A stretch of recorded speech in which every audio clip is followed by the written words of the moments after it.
আসসালামু আলাইকুম প্রিয় দর্শক ও পাঠক, আমন্ত্রণ আমাদের প্রতিদিনের আয়োজন খবরের কাগজে। আপনাদের সবার সাথে আছি আমি শাবনম পারভীন। শুরুতেই জানিয়ে দেব প্রধান শিরোনামগুলো। বজ্রপাত নিরোধে নেই বরাদ্দ, রিকশার ব্যাটারি গিলছে কোটি কোটি টাকার বিদ্যুৎ, গণভোট প্রচারের টাকা হরিলুট। সংসদে প্রধানমন্ত্রী বলেন, বৃষ্টিতে ক্ষতিগ্রস্ত কৃষকদের সহায়তা দেবে সরকার। ভারী বৃষ্টিতে রাজধানীতে জলাবদ্ধতা, হাম উপসর্গে 1.5 মাসে 227 শিশুর মৃত্যু। চলে যাচ্ছে তৃতীয় পাতায়। বেসরকারি প্রতিরক্ষা কোম্পানি গড়ে উঠছে ইউক্রেনে, ইরানের সম্ভাব্য প্রতিক্রিয়া নিয়ে ভাবছে যুক্তরাষ্ট্র। আগামী মাসে মুক্তি পাবেন থাইল্যান্ডের সাবেক প্রধানমন্ত্রী। হোয়াইট হাউসের রাজা রানীর নৈশভোজ।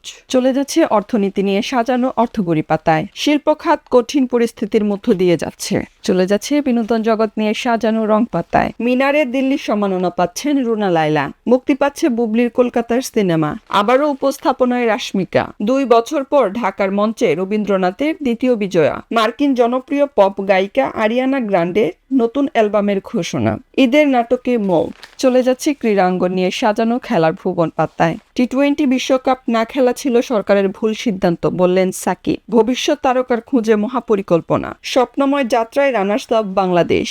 বৈশাখে আষাঢ়ে বৃষ্টিতে মাঠে গড়ায়নি ম্যাচ, ফাইনালে খেলবেন নাহিদ। চলে যাচ্ছে শেষের পাতায়। Urban primary health care services অনিশ্চয়তায় 4,000 কর্মীর চাকরি।